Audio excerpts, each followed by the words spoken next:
All right, good evening, everybody. Thanks for coming. Crowd's a little smaller. I'm hoping that's because people have reviewed the map and feel a little better about our land conservation efforts. Just a reminder, this is part of a more than a years-long effort to update our zoning to be in compliance with our adopted comprehensive plan. The area of Malta Ridge and Malta Avenue has always been identified since 2005 comprehensive plan has been identified as an area needing protection, an area of town that we want to keep at a rural character. Subsequent comp plans and town-wide generic environmental impact statements have reiterated that. So part of our efforts here are for that. Our job is not an easy one, and it is to balance the recommendations of the comprehensive plan, the protection of the environment, agriculture, and property owners' rights. In this effort, we have had 2 public information sessions and a public hearing. Residents spoke not only on the land conservation, but other issues of our rezoning effort. And we have listened, and we have made some changes to other aspects of the plan. And of course, tonight, we're discussing hopefully the final rendition of land conservation. Our intention, just to be clear, is not to overburden anyone, not to stand in the way of active farming, and not to disrupt any owner's rights. There's also a recent court decision which requires that we take a closer look at our original designation for land conservation areas. And this process is not over. We're having another public hearing. We'll have another public hearing regarding the entire zoning code and the rezoning process before any legislation is adopted. No action on this will take place tonight. We won't rush through this project. We'll continue to work on it until we get it right, well, however long that takes. Just a reminder also, this is a workshop of the town board. It's an opportunity for the town board to sit in an informal setting and review the recommendations of our planning staff. Anyone who wants to comment is free to stay for our regular town board meeting immediately following this, and you can comment during the public comment period. And, and everybody will have an opportunity to speak. All correspondence that we have received regarding any zoning, it will all be included in the official record. So with that, I'm going to turn it over to Adrian Cattell, who is going to tell us what we have here in front of us. Thank you, Supervisor Young. Okay, so what we're looking at here basically is in response to the request to review the proposed LC that we had previously proposed and take a look at the ag lands and take a look at the environmental considerations. So to give you a little background, what I did was I took that original layer, which I'll show you on the screen up here, which is this kind of darker area, and I'll turn off the current so you can see it a little easier. So this was the extent of the original expansion, is this corridor through here. So what I did after we had our last meeting was I went through and I looked at which parcels were in the agricultural district, which parcels had a property class code that was an agricultural designation, which is typically in the 300s. And then I took out all of those parcels, just took them out. Anything that wasn't directly along the Drummond Creek ended up also getting taken out. Basically, I took the 100-year floodplain boundary and I clipped the entire LC that's the new part, not any of the old stuff that we currently have. And I took it down to that 100-year floodplain boundary. So what that did is that took out a lot of area. So then what we're left with is, just based on that initial, is this right here.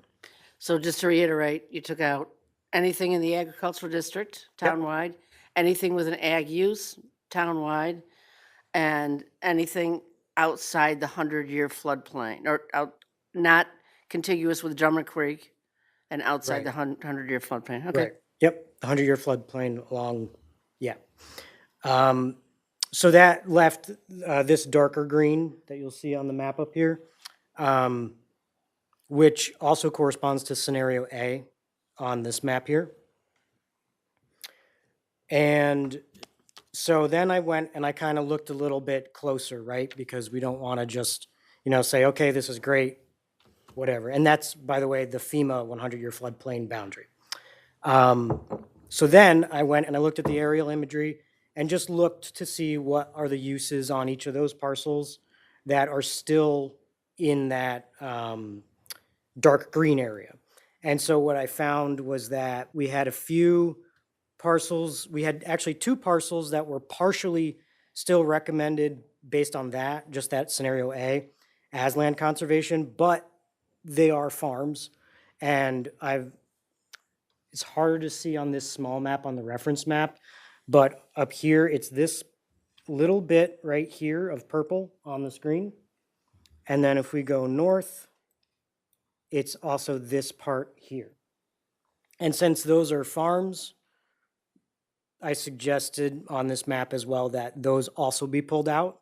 But because they are within that floodplain, that's kind of a decision that, this is why we're here tonight, is to say, yes, we want to take those out, or no, we don't, or whatever the decision is. So the parcels that are in the floodplain, but because they have agricultural uses, Yep, we may decide we want to take them out. right. Okay. But they're not in an ag district and they don't have an ag property class Property code. class code, okay. Right, but they are actual agriculture. Why they're not classified that way, I can't say, I don't do that, but that's what the spot check has revealed. And then there's a few other areas. So this right here, I'm recommending that we add this sort of medium green color to the land conservation, and that's because that's our town park. We own that land, that's all of ours. So, And parkland has to be parkland. parkland has to be parkland, yep.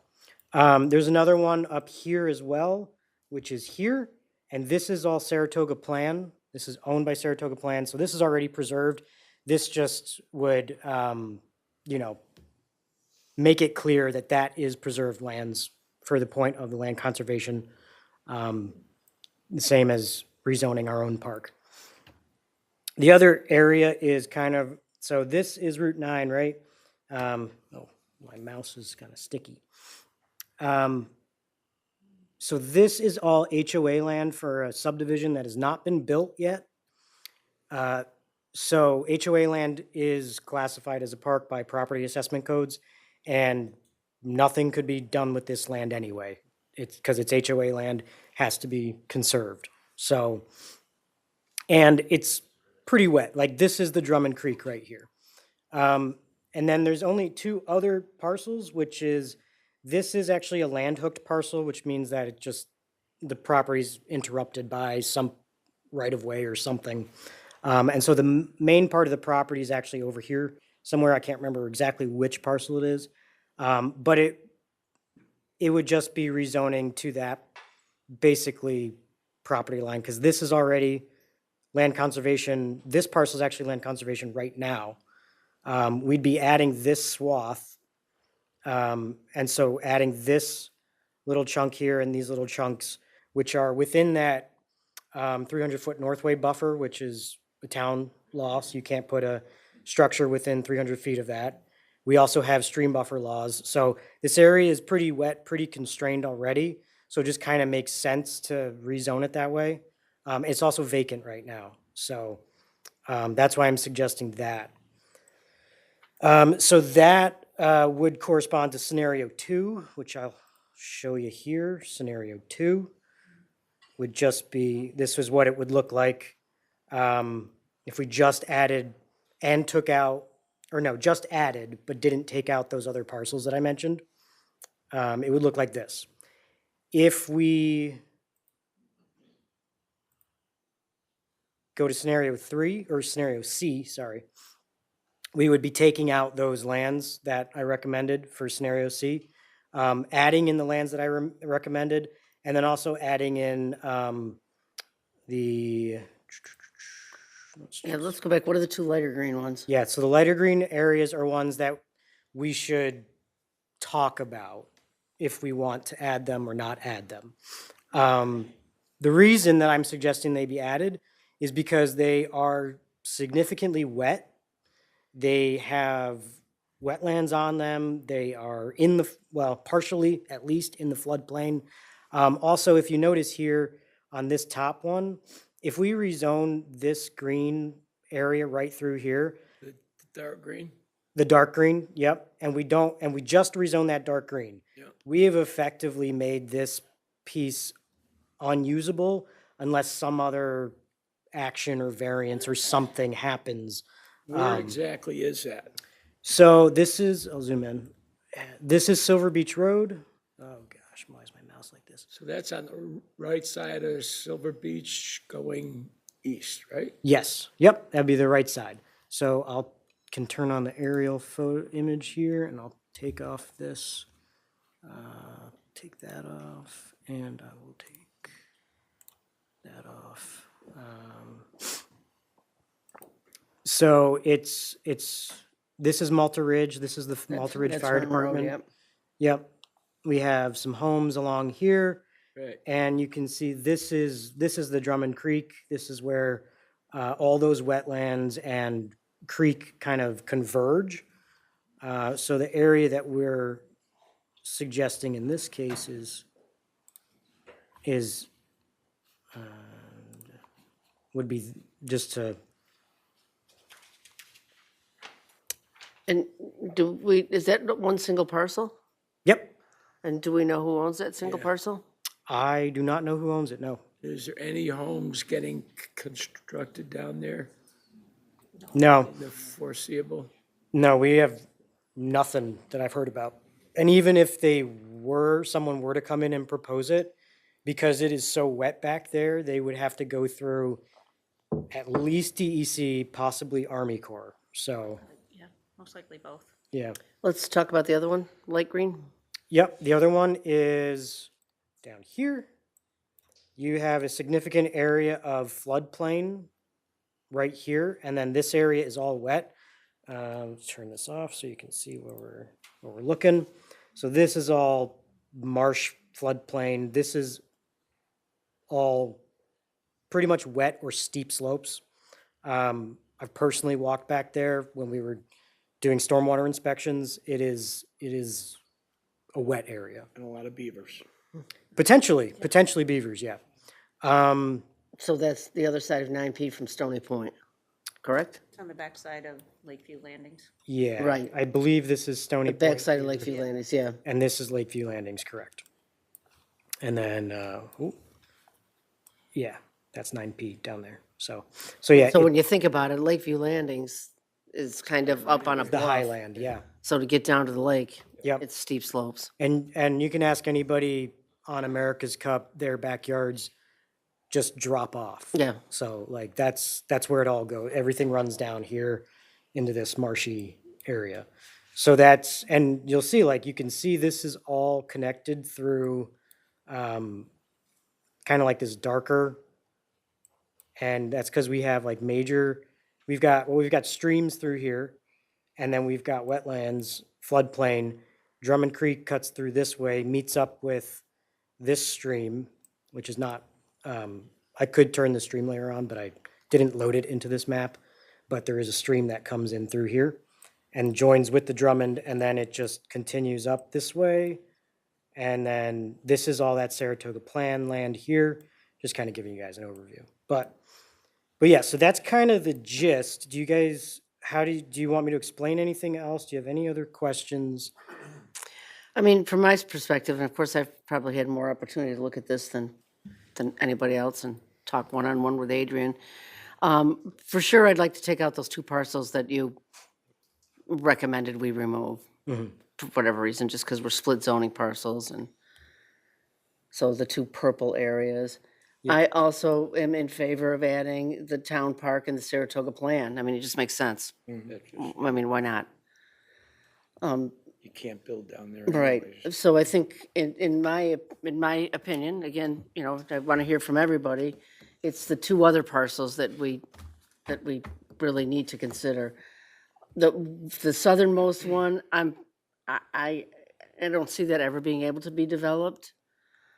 Maybe we can, you know, reach out to who owns those parcels to see, you know, I think if they we should. agree.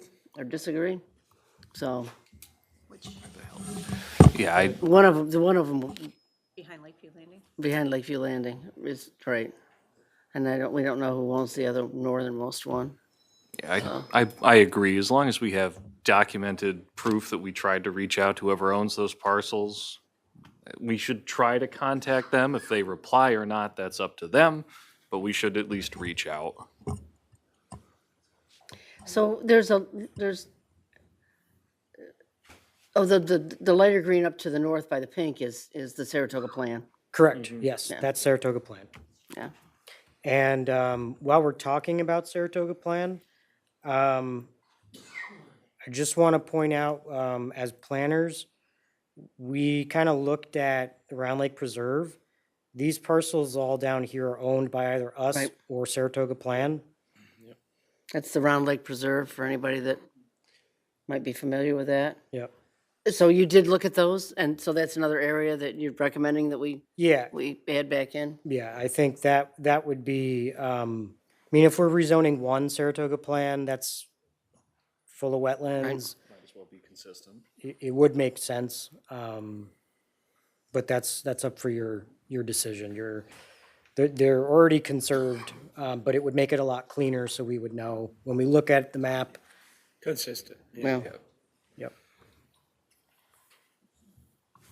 And it isn't hurting any land rights No. anyways, so. Right. And that's a question that I have just for you, Adrian. So with the stuff that was or I guess the initial dark green on the reference map, which is the Drummond Creek and the 100-year floodplain, are any of those areas that you've identified within, I guess, private property? Yeah, so there are definitely areas within private property. You know, that's just, it's not, there's not really a rhyme or reason. We just followed that, confluence. But what I will say is that when the assessors go through and they make their assessments, first of all, we do 100%. And, they do look at what can be done with the land. So will it affect property values? I don't know. probably not, because it's already, there's nothing there. I mean, assessment, where the home is, where the structure Yeah. is primary, and the rest is, Right. I mean, that's Not. where, like, right, when you look at land value right, versus like built land value. right, It's the home that brings the value, Right. not the not the person. vacant land. My only follow-up question with that is, have we contacted the people who are in those proposed changed areas yet? Okay, No.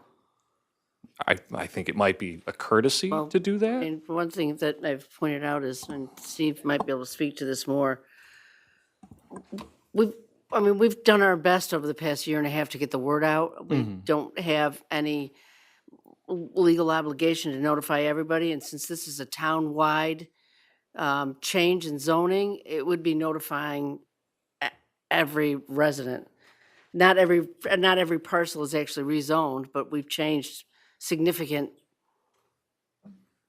criteria, let's say, for, and other areas of town.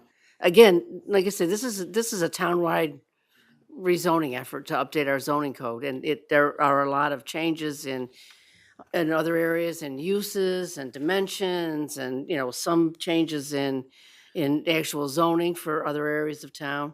It's not just a land conservation issue. It's a project that we've been working on really since the 2019 when we started the master plan update. Is it, I guess, is it ridiculous or just not feasible for us to just mail a letter to those affected properties to inform them? Like I say, it would be all 6,500 parcels, and we wouldn't be able to individually say, this particular thing happened with yours. or- Okay, so we can't, we legally can't. But- Well, I'll let that- Steve speak to that. He's Yeah, I'm not trying to probably put you on more the versed. spot. I'm just trying to understand. Well, the process of updating your zoning is a legal statutory process, and that's the process that we're following. I think what Cynthia's suggesting is it's difficult to pick out certain parcels to give them knock on their door notice if you're not doing it for everybody. Okay. As a town, that's why there's a law that says this is the procedure you have to follow. When you go outside of that, you open yourself up to potential issues. Now, clearly, our process with this workshop, with all the workshops, with the information sessions, with the public hearings are designed to put the public on notice of it.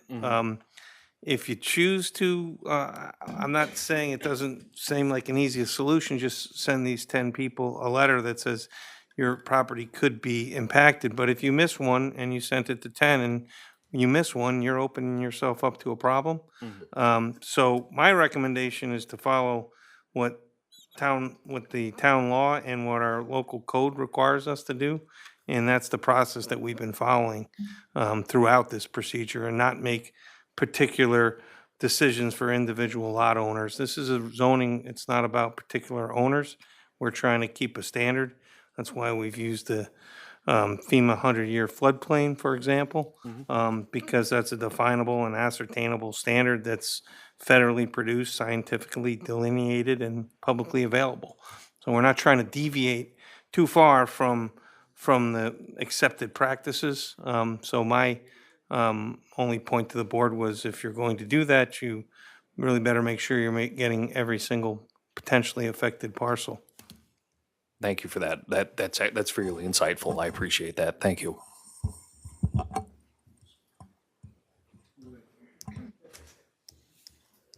Questions, comments? As I say, there will be another public hearing regarding this and other zoning issues. We want to hear from you. We want to hear your comments and your remarks, and we'll make every effort to make sure that we, do the right thing. As I said, we're not rushing through this. I would like to end this whole zoning thing, which we've been doing forever and has been all consuming for everybody, but still, we want to make sure we do it right, so. This is really coming down to the DEC and what they're defining Oh, yeah, you also. gotta talk in the microphone. Therefore, we should stay pretty well neutral from that respect. I mean, we've had proposals come forward. They've had to adapt their plan around wetlands anyways. And you haven't ever had any problems. They understood that, and when we go forward, we ought to just take that same avenue. None of the, DEC is the one that's controlling the wetlands, not us.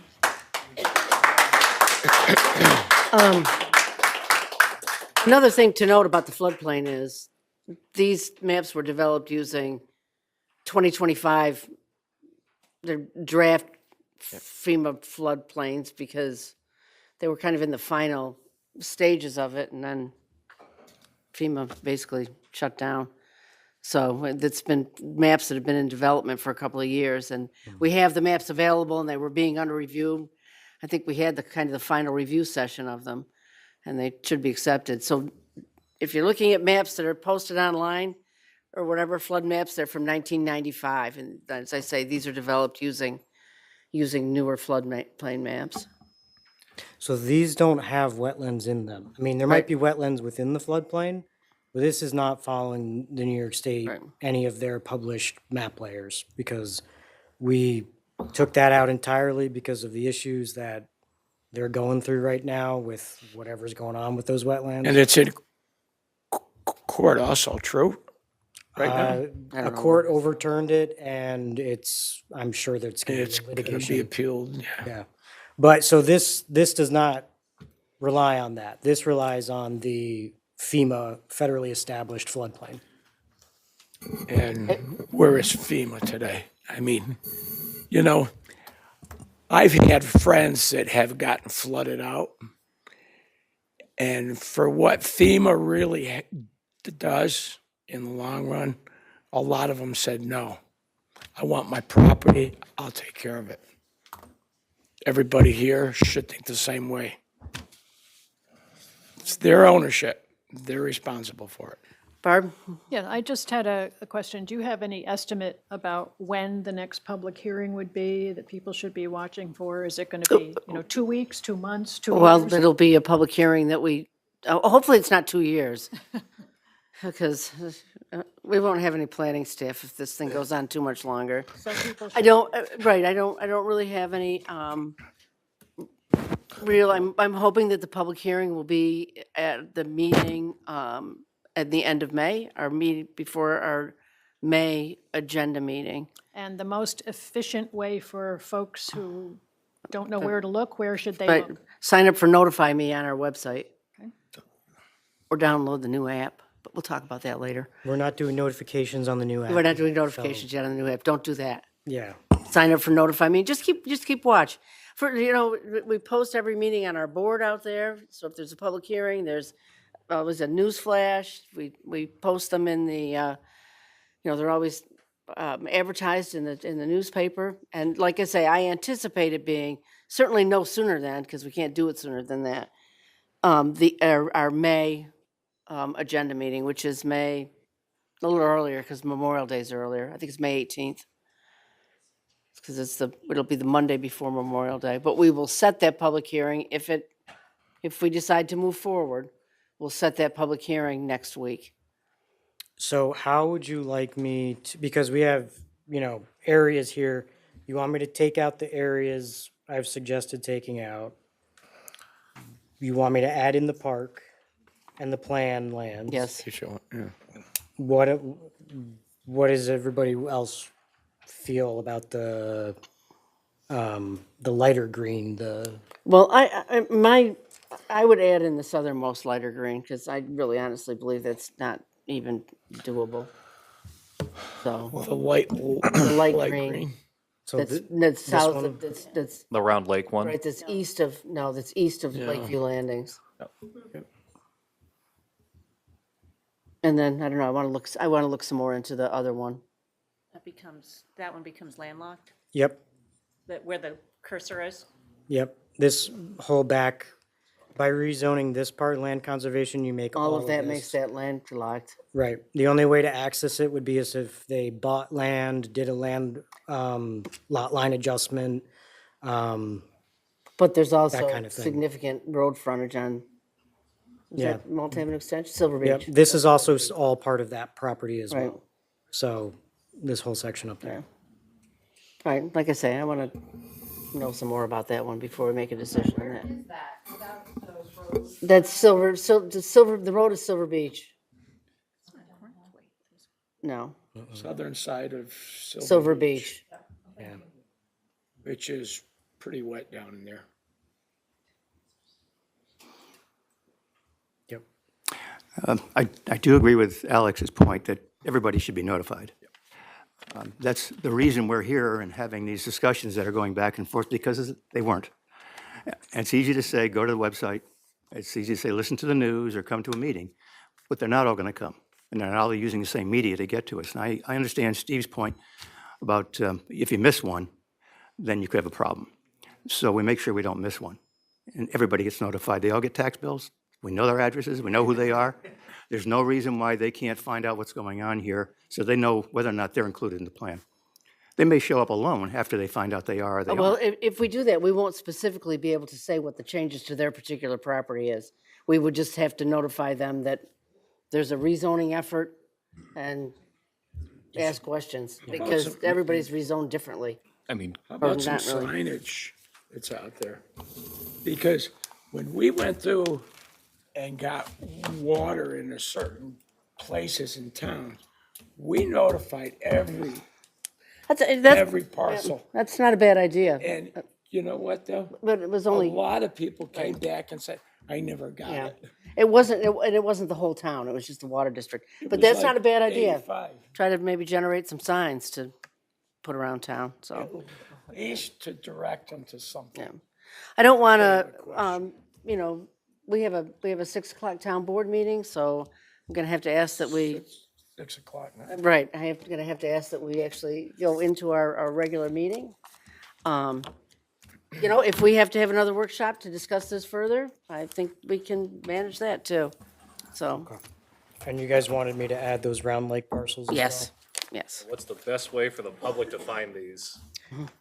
These are all on the Building and Planning webpage, and if you go on the left side of the webpage, there's a little tab that says zoning. Can you show us? Yeah. Oh, yeah, you probably can. Also, please, well, I won't steal, it'll still be in the same place. Right. So, okay, sorry, I'll go back so I can narrate. Here's the main page of the website. You go over to this little guy here, Building and Planning. Scroll down a little bit, 2025 zoning updates, workshop materials. Hit that, and all of the stuff that we have been discussing is up there, dated. So the stuff we discussed tonight is on this last one here. I recommend when you hit this, the best way, because the map is a little small, is to just try to zoom in. Sorry, there's a lag.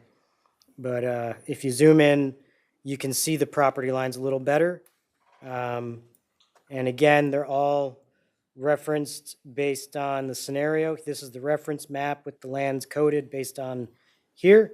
And then A, B, and C, and the description of what the scenario is directly underneath the map. Yeah, so hopefully that's helpful. Thank you very much. And please do, you know, like I said, comment, call.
So thanks, everybody, for coming.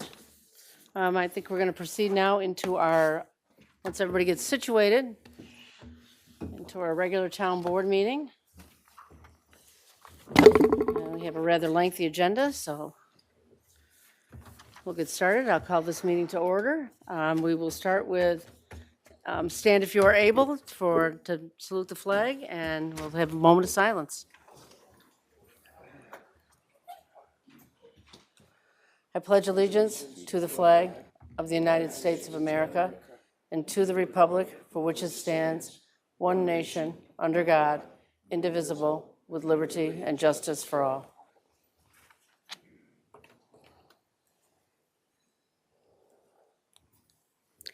Thank you, everybody. And first order of business is to accept the town clerk minutes from the March 19th meeting. I don't know where Melissa is, and the April 6th meeting. So move. Second. I say that because apparently for the past 2 meetings in a row, I've missed the March 19th one, so. Any discussion? All in favor? Aye. Any opposed? Comments from town residents? This is your opportunity to get up and address us about really any issues you want. I am going to ask that you keep your remarks to 3 minutes. We'll have a timer. When you hear the timer, please be respectful of the fact that other people may also want to talk. So please close your remarks rather quickly after you hear the timer. And who's up first?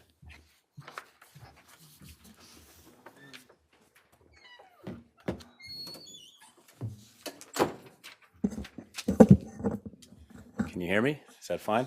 Yeah, is it on? Yeah, it looks I like think it's on. so. Yeah. My name's John Ballet. I'm a resident of Malta, 5041 Nelson Avenue Extension. I'd like to thank the town for taking on the effort to take care of the land conservation issue. I'm not here to speak about that tonight. I am applauding the town for taking on the idea to adopt a resolution to pass to support PREA, which is the Plastics Reduction and Recycling Infrastructure Act.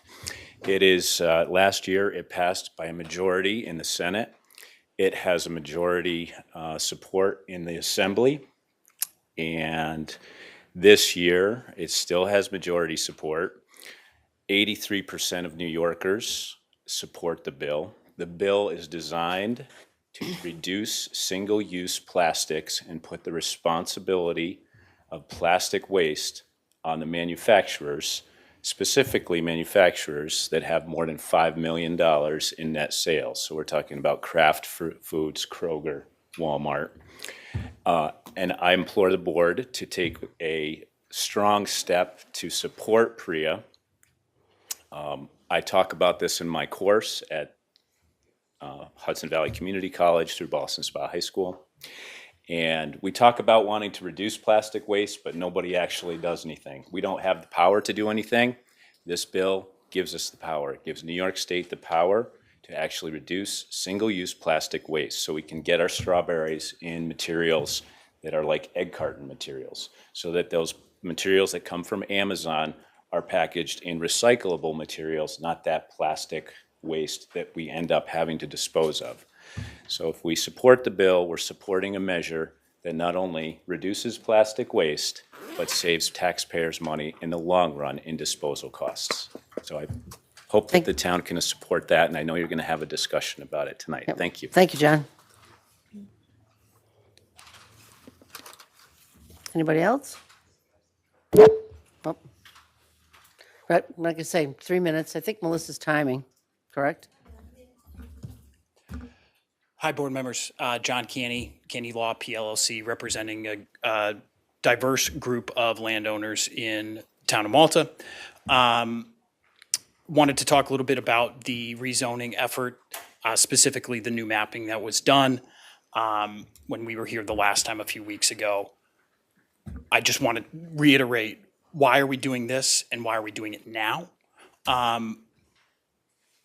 As board members have already mentioned, wetlands are already under the jurisdiction of DEC or the U.S. Army Corps. Almost every wetland in New York State falls under one of those two jurisdictions. Why does the town feel the need that they need to also step in and regulate wetlands? Additionally, the new map that was produced and published at some point in time Friday afternoon and has been made available to the public for just under 9 business hours.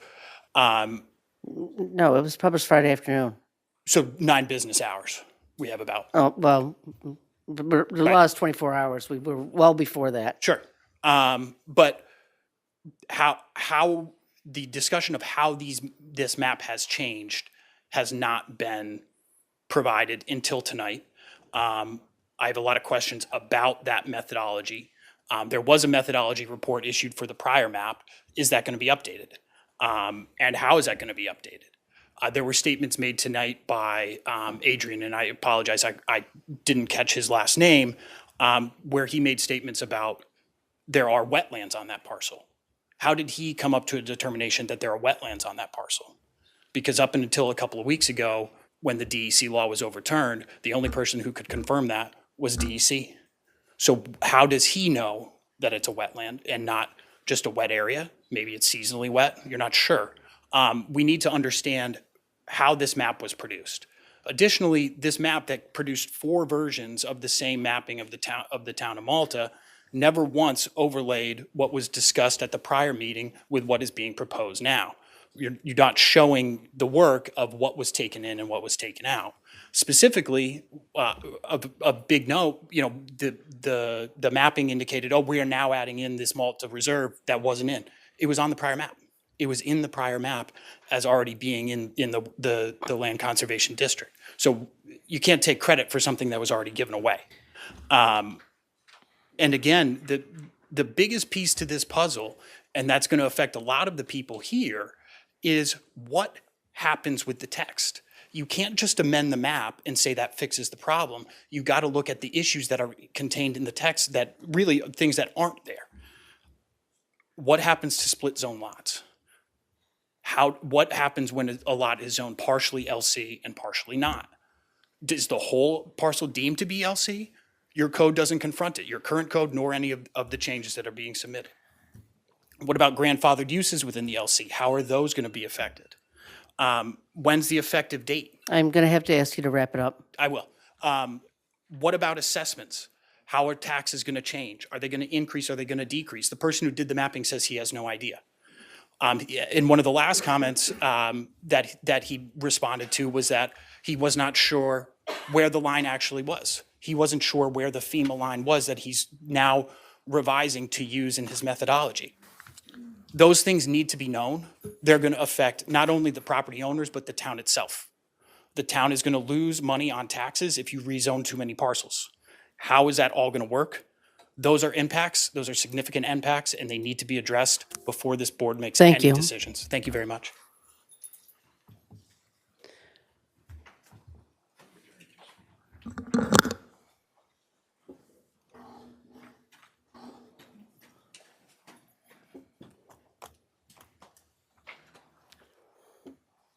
Hi, good evening, Karen Evanarius. I live Malta Ridge on Malta Avenue Extension for probably close to 30 years. I want to say thank you for removing the ag land for our personal property. My heart goes out to the people that are getting land conservation either added to their property or is still there. I am here because the more I research this zoning proposal, the more I see a plan that treats the people of Malta like a sacrificial buffer for industrial growth. This isn't just about zoning. It's about basic fairness. We have to address the flawed foundation of this process. The comprehensive plan was drafted during a global pandemic. There were no in-person meetings. Thousands of us were just trying to survive. We couldn't participate in the digital-only debates that shaped our future. To use a plan created when the community was silenced to now strip away our property rights is a fundamental failure of democracy. The connection between the Green Chips program and this land conservation map is clear. The town is forcing conservation on private property to help Global Foundries qualify for $575 million in tax credits to meet the state's environmental mitigation requirements. You are freezing the rights of approximately 100 local families while simultaneously causing significant financial harm to the families and current residents without any compensation. Why is our private equity being used as a buffer to help a multi-billion-dollar corporation meet its sustainability benchmarks? The math is indefensible. A local laundromat serves the community using 2 million gallons of water a year. Meanwhile, Global Foundries expansion is projected to demand 10.7 million gallons every single day. Yet while the factory gets fast-tracked, utilities, and the right to build industrial solar and battery storage, residents are told their land is too sensitive to build on. You are reducing green space 30% in commercial zones while locking down our residential backyards. I urge the board to remove the land conservation district entirely. Stop prioritizing commuter density and corporate tax credits over the people who built this town. Thank you.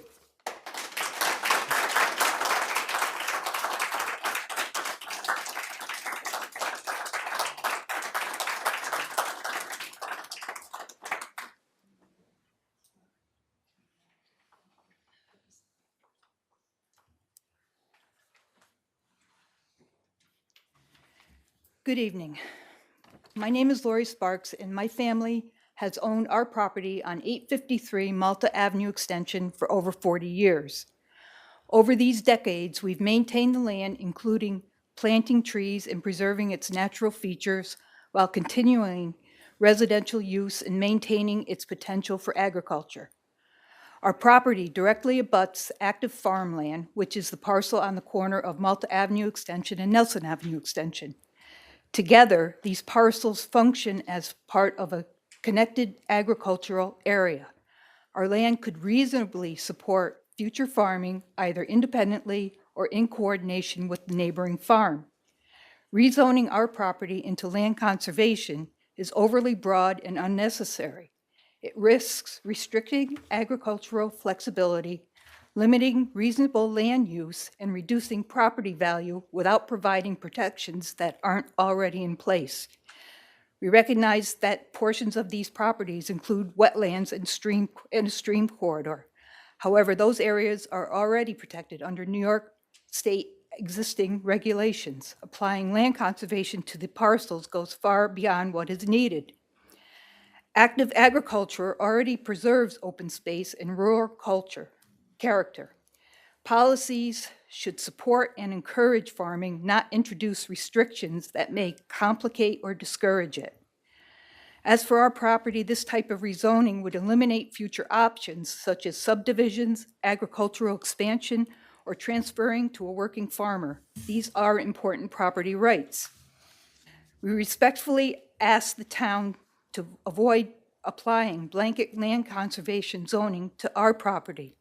Our property has been responsibly managed for decades, and it can continue to be preserved and productive without unnecessary zoning restrictions.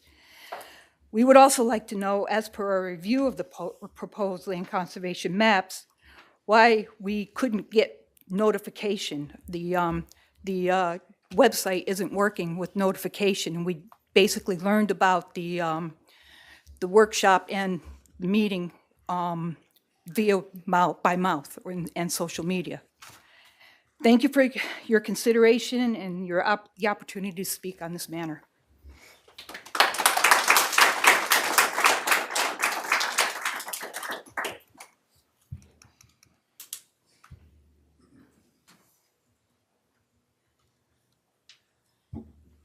Anybody else?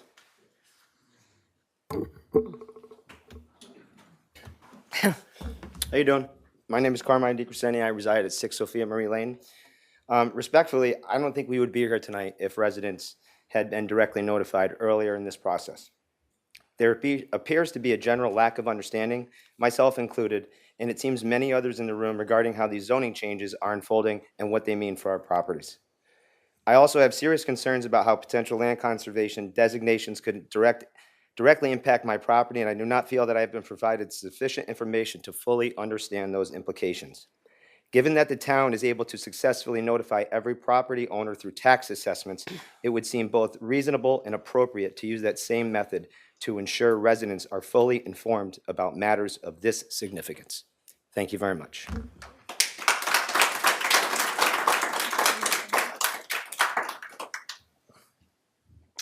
Anybody else?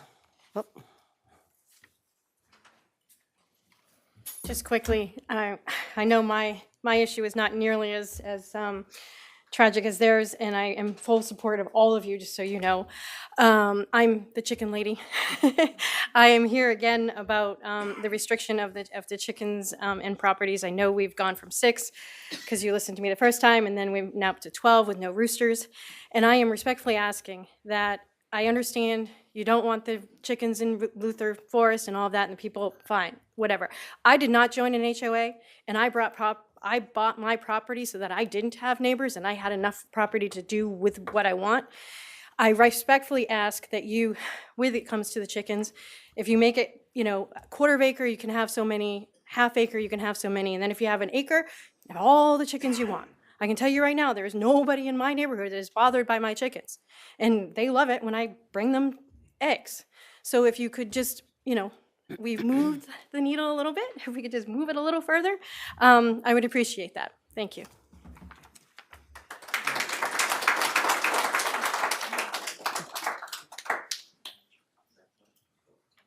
Anybody else? We're all set? Going once? All right, we will move on then to comments from town board and department heads. I do want to remark on a couple of things. One thing is the pandemic, the comprehensive plan was actually adopted in June of 2023. Long after the pandemic, we were all back in working. We did start in 2019. The project did shut down during the pandemic. We did have some Zoom meetings, but then once the world came back, the town board had multiple workshops and conversations and public meetings, in-person public meetings to discuss the tenets of the comprehensive plan. And just to clarify, I understand your concerns about Global Foundries and everything. Nothing in this rezoning has any bearing on the credits for Global Foundries. They're all on their own for all of that. None of it will affect whether or not they meet the criteria to move forward. It just has nothing to do with it, although I do understand your concerns about them. Moving on to things that I have, I received some questions regarding the resolution that we passed at our last meeting, I guess, regarding the state police tower. As soon as those resolutions were certified, we sent them by email and mailed copies to both the Office of General Services and the New York State Police. The resolution called that we also send them to the secret lead agency. The secret lead agency is the New York State Police. So they went out, within a couple of days of passing those. We did also ask that they be included in the official secret work. Another thing, though, that I've been told is that there's going to be a legal notice in tomorrow's paper inviting comments regarding the impact for historic or cultural resources. This is it's the required furtherance of the SHPO Section 106 review, which they've told me is the longest part of the review for impacts to historic and cultural resources. I'll make sure I keep you up to date on where we are, and I'm supposed to be notified when they think that the secret review is almost finished, so I'll keep everybody apprised of that.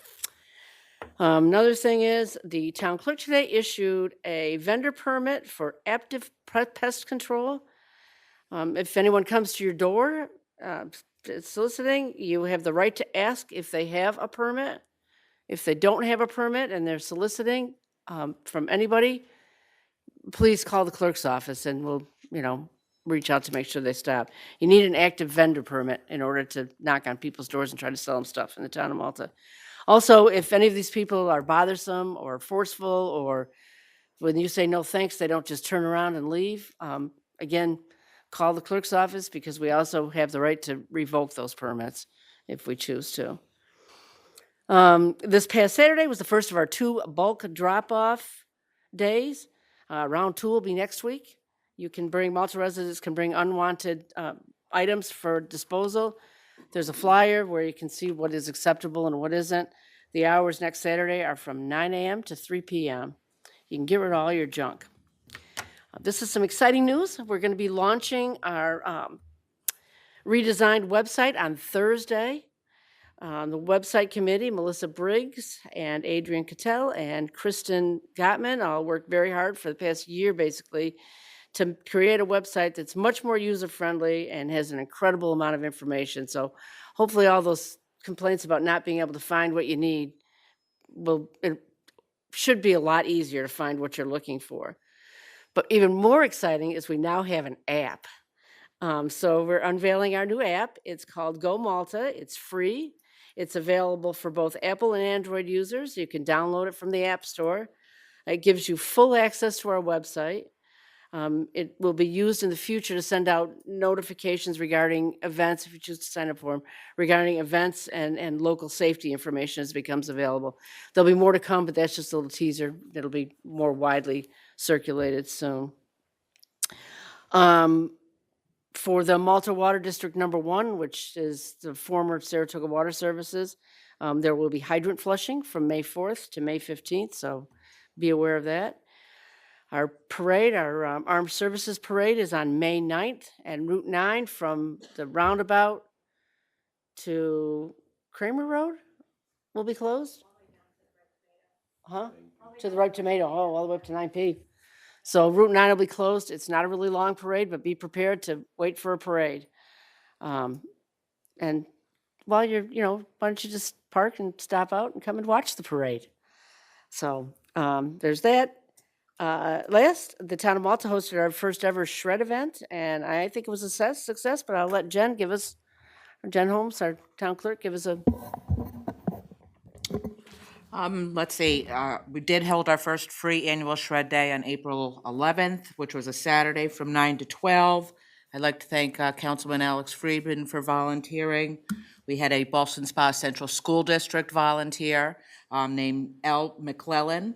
Our supervisor, Cynthia Young, volunteered. Deputy I tax didn't really do receiver, Nancy Fodera volunteered. I'd like to thank her, myself, and Deputy Town Clerk Sherry Davenport. It was a great success. We destroyed 208 cubic feet of documents. We collected 4 wagons full of food for donations for the food pantry. And I'd like to just give a huge thank you to Confidata and their employee, James Lawrence, for their accommodating us and offering this free event to our residents. It was very successful. I hope to grow it in the future and hopefully make it an annual event. It was. It turned out to be nice, and thank you, Alex, because he actually did work. It wasn't that bad. It was awesome, though. And again, Jen, thank you for organizing that. Thank you, everybody who volunteered. It was a really great time. Any other comments from town board members? We will then move into our agenda. We have 2 action items for tonight. The first is to accept the appointment of a part-time account clerk. One of the employees in the comptroller's office has decided to retire, so our comptroller has selected someone that she would like to hire. So moved? Second. Any discussion? All in favor? Aye. Aye. Any opposed? So, Deanna, if you're out there listening or here, welcome to the town family. The next is to accept a part-time audio video operator. So we found someone that's willing to do it that we think will do a good job. So, Otherwise known as Happy Day for You. So moved. Second. I mean, I do want to add that as a discussion that the clerk has been doing it for a number of years, and it's kind of hard to make sure she gets an accurate record of our meeting and actually work on the streaming. So this will be great, I think. Any further discussion? All in favor? Aye. Any opposed? Now we have a number of discussions for possible action next week. The first is local law further extending the moratorium. As you know, we are in a moratorium and have been for a year now, and the work, as you can see from tonight, is not done yet. So we will, this possible resolution will be to extend it for another 2 months. We are having a public hearing on extending the moratorium at our next meeting next week. In advance of that, anybody have anything else they need to talk about with that? As you may know, we have received a federal grant to build a multi-use trail from Saratoga Village Boulevard to Taddeo along the west side of Route 9. It's a multi-use path that will connect pedestrian access from Taddeo all the way up here. The DOT is requesting some additional work, so they're going to give us additional money for it. So we'll have a resolution for the supplemental reimbursement agreement for the Department of Transportation. We need the resolution to accept the supplemental reimbursement for funds that weren't anticipated in the original grant, and it will add $30,000 to the preliminary design. Questions? What is our cost of that? Taddio's Malta entrance to Malta Gardens. Somebody asked. Yeah, What is our cost of that? Our cost to the, well, it's sure it's probably an 80-20. It's a $2 million project. So, and it's an 80-20 match. Yeah. But this is just to accept, Right. to modify that for $30,000. I'm just And asking again, the question. at this point, it's a 80-20 match, but It's about 2 mil. yeah, we're trying to maybe get that abated, but I haven't got any information on it yet, so. Also with the Petals project, that's the little acronym we use for it. The acronym is for pedestrian downtown access linkage system. We'll need to do the state environmental quality review, and so we'll be acting on that next week, the SECRA. We're hoping to be able to accept dedication for the Mountain View Meadows roads. The Mountain View Meadows is the development with the land conservation aspect of it down off of East Line Road. We had hoped to do it tonight, but there's still some stuff to be buttoned up. What is it lacking at this point? Basically, the letter credit. Ooh, And, that's interesting. yeah, Can you say that again? the letter of credit. Oh, I don't know if Thank the you. work has been finished down there yet. They needed to flush the drainage system and remediate some stuff, but I expect that will be done. So, if it's all right with you, I just want to jump back to the previous item.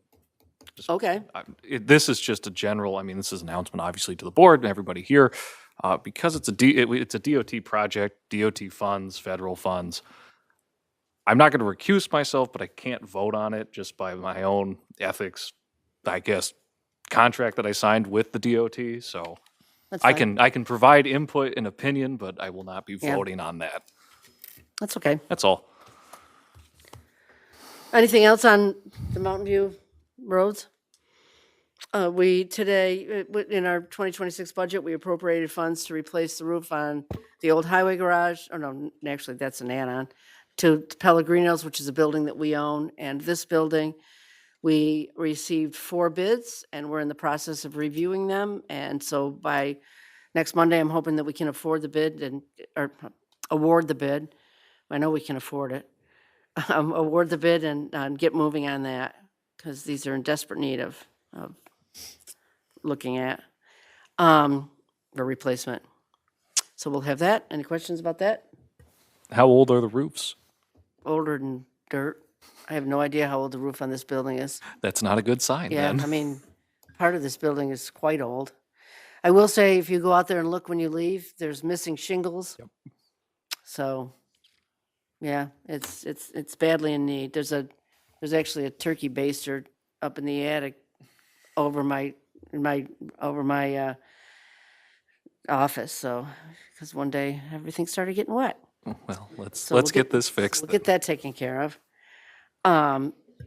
We also have been asked to host a program by the New York State Association of Towns. They want to use this meeting room for a program to assist municipalities in the process of applying for grants.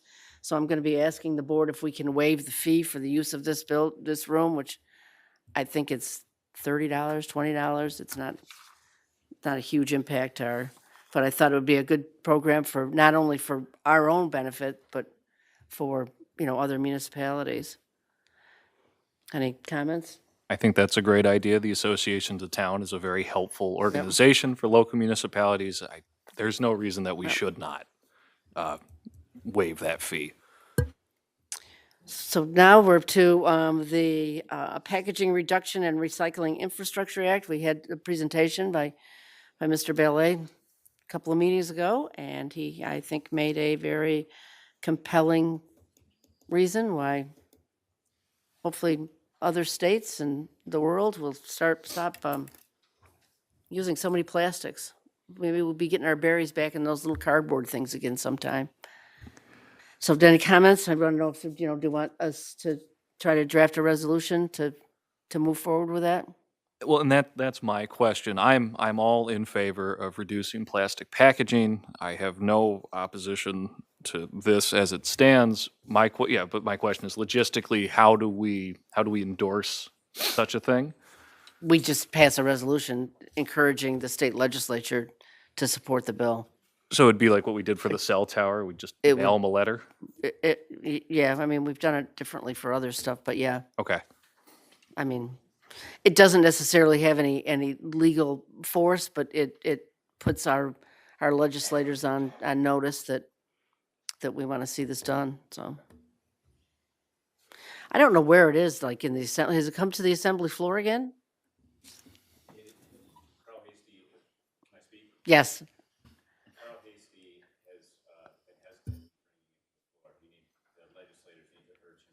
Okay.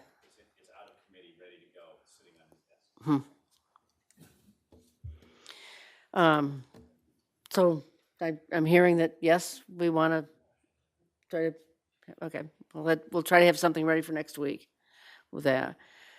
The Malta Community Garden, which is right out back here, if you haven't looked at it, it's really big and it's quite nice.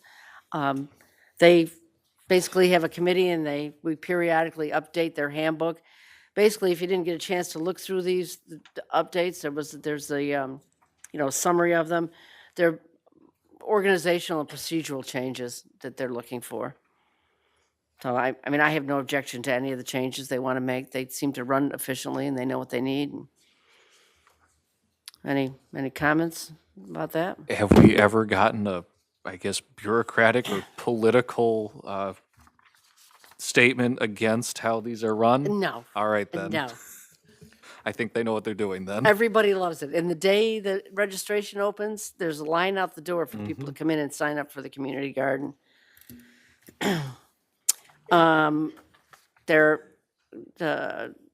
There's a annual highway superintendent school in Cornell. Our working working supervisor in the highway department would like to attend this year. He will more than likely be the highway superintendent in the future, so I thought it would be prudent for him to go get some learning. So I'm going to request that we send him to that. So that'll be next week. Just a quick comment with that. Again, I will not be able to vote on that. A little bit differently, I sit on the planning and steering committee for the highway school. That's part of my job at the DOT. I attend every year. It is a fantastic 3-day, well, 2.5-day really, school at Ithaca College in Ithaca, New York, put on by the Cornell Local Roads Local Technical Assistance Group. It's phenomenal. You learn all sorts of stuff, and I do recommend Cynthia or any of the board members, if you could ever get the chance in the future, it's worthwhile just to attend. Huh. Interesting. You also get to hear me read out the longevity awards. Woohoo. So I'm assuming nobody will have any objection to that. We've had part-time fire marshals, and we've had trouble really keeping them. The most recent one has left our employ. So now we have no fire marshal. Our building and planning coordinator has requested that we establish a full-time fire marshal position. We have plenty of work for a full-time fire marshal. And so I support that. We worked it through with the budget with the comptroller, and there's room in the budget to hire a full-time fire marshal. Hopefully we'll be able to attract some good quality people there and to have some choice. Anybody have any objection to that? We have been discussing and evaluating and looking at some new furniture. It's not very extensive. It includes a couple of desks. There's a couple of desks for the highway department. There's one desk here, right? A smaller conference table, some conference table chairs. And I know all of you that sit out there, you'd find those chairs to be extremely comfortable, but we want to replace all of those chairs with hopefully something that's a little more comfortable. So the total cost of what we have looked at and painstakingly evaluated is $11,747. The total cost that you see on your thing includes assembly, but we've going to have it assembled in-house. So that's a savings from that bid of about $6,500. Yeah, so the total cost without the assembly would be $11,747. The most expensive part is the chairs for the meeting room, which I've sat out there many long hours, and they're not very comfortable. No, that's just for these. So what you have, right, what you have on here, you don't have a total. These things are that much, these things are that much, these things are that much. Yep. Yeah, no, you're not, because I looked at it hard too, so. Any comment, discussion? What happens to the old furniture? I think it's auctioned off at Auctions International. Do we, so we don't auction If, it? unless, well, we do auction it, but through a service, unless it's junk, which in some cases, like, I think our town attorney's desk is junk. So, that'll be coming up.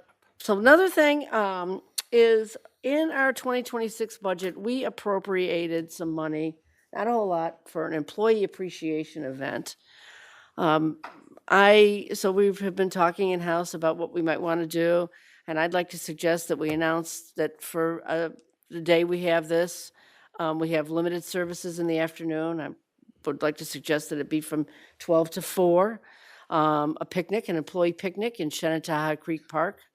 We'll reserve our own pavilion. We can have games. There's volleyball, there's pickleball, we can have a cornhole tournament. The money that we've appropriated should be able to cover food for our employees. I think it would be an important team building effort. It would be an official team building effort if the board agrees to move forward with it. But employees who choose not to attend would be expected to work that day. It's not a free day off. It's a team building event. We kind of kicked it around with Parks and Rec and other department heads, and want to consider maybe June 9th as a day. We can't, it has to be either before camp or after camp. And in the fall, everybody's quite busy. It's budget time, and it's kind of tough to take time during that. So I want to consider June 9th. How's the board feel about that? How's the board feel about cooking hamburgers and hot I dogs? think it's a good idea. I think there's been changes here in the town recently with staffing, and it's a good thing to get together. Like I say, we would have to announce there would be limited services available. Town hall would essentially be closed unless somebody wants to man whatever office, that would be, the employee's decision not to attend. Anybody else? I think it's a great idea. This is important. You want to make sure all the staff are happy, and just showing a token of our appreciation, I think, is always valuable. It's going to be so much fun. I don't know if we have to have do we have to have a resolution for that? I mean, might as well. Just, You can announce it either way. yeah, so. The last thing I have on here is an update. We had a meeting of the Length of Service Award Program, LoSAP. And what LoSAP is it was a tool that the town of Malta entered into in 1999 as a recruitment and retention tool for our volunteer fire companies. It's if members meet certain criteria during the year, go to so many meetings and so many calls, then they become eligible that year for a payment basically after age 65. So for however many years of service you have, you get $10 a month for, after you're 65. It has a maximum, isn't it? Why are you shaking your head? Oh. Right, so for every year that you are eligible, you get $10 for every year. So there's a maximum, is that correct? Why does it sound, there's a maximum of 30 years that can be accumulated. And it's a non-employee compensation basically to volunteer firefighters who meet the criteria and for all those years. I think you have to be 5 years at least, right, to be vested. Well, the fire companies came to us, so in 1999, it was established as a $10 payment per year of service. In 2008, it was increased to $20 per year of service. And basically, this is money that gets contributed and invested through an actuary that then, as it gets paid out, it comes from there. We've done pretty well with it. The fire companies have asked us to review the program. There are several different options for changing it up. We can lower the entitlement age. Right now, it's 65. It could go to 62, so they get it earlier. We can increase the benefit credit to, $25, $30, whatever. Or we can increase the number of eligible years. Instead of 30 years, they could go to 35 eligible years or 40 eligible years. All of these options have a different amount, a different cost to the town of Malta. So Julie and I met with the actuary, Penflex, about it, and we kind of got some rough numbers about what each of these might cost us. They have offered to actually run through whatever possible scenarios we want. I think Julia figured out there were 11 that made sense. They will do a detailed analysis of any options that we want. The cost for this analysis would be a flat fee of $950. And so I would like to request that we actually proceed with getting that analysis and seeing if any of them make sense. It was a very productive meeting. We talked about all this, but then we also devolved into all sorts of other, it was a good conversation about the challenges of volunteer fire companies and the steps that the companies are going to take in the near future to try to make sure that we can still maintain volunteer fire services, because it'll cost us a lot of money if we have to be paid. So, any questions, discussions? I mean, this would just, yeah, okay, I think it's a good idea. yeah, all right. I'd like to see our options and the cost outlined. Right, and that's what this would do, so we'll probably have that for next week. I guess just to clarify, it's $950 to conduct a study. To conduct a detailed analysis of all of the options and what it would cost us and where our investments stand now and things like that. So in order for us to change the LoSAP program at all, it has to be a public referendum. We'd like to think we can get that done in time to get on the November ballot, but it may not be possible. We don't know how long this will take. So, if we can get it on the November ballot this year, we will, but otherwise we'll have the information to possibly pursue it next year. So, anything else? At the end of our meeting, every meeting, we also offer public comment, period. I must have forgotten something.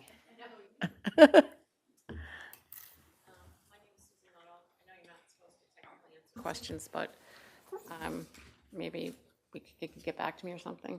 I know that the resolution was submitted, which is great. I guess sure. I know that the resolution was submitted. I guess my concern is going forward, and I don't know if anybody knows this, how we can actually follow this process, because as I stated at the last meeting, I sent a FOIL request to the New York State Police, and I was told they're not going to be able to respond to me until August 29th. My concern is August 29th is pretty far away from when I sent it, and this whole thing could be over with by then. And the police were the ones who were supposed to be doing all the testing, the alternate testing, all the alternate sites. And so I don't really understand how that's going to work if we're not getting updates, and I have no idea how to get updates. So I don't know if anybody knows anything about that. They're supposed to be keeping me updated on the process. I do reach out to her regularly Okay. to ask where they stand, and that's how I got this information about the SHPO comments. Right. So, I'll try to stay on top of it. It may be August 29th, maybe when they expect the secret review to be, published. I don't know. Okay, well, we're not going to get information on what the state police did till August 29th. They won't necessarily, they can't make a determination until the secret information is out to the public. Oh, So okay. we won't be just, okay, it's been determined. Okay. It'll be, I didn't yeah, there'll be, understand how that actually there'll be a works. public review, so, Okay, thank you. yep. Anybody else? Are you two young ladies here for your school? Yeah. Where do you go to school? Boston Spa? Well, welcome. Somebody will sign your agenda.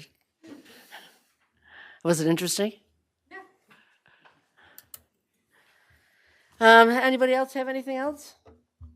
I am going to request that we go into a brief executive session to discuss a personnel issue. Is there any more Yeah, I it should is say a about it? personal matter that couldn't affect discipline or other employment of a particular individual. All right.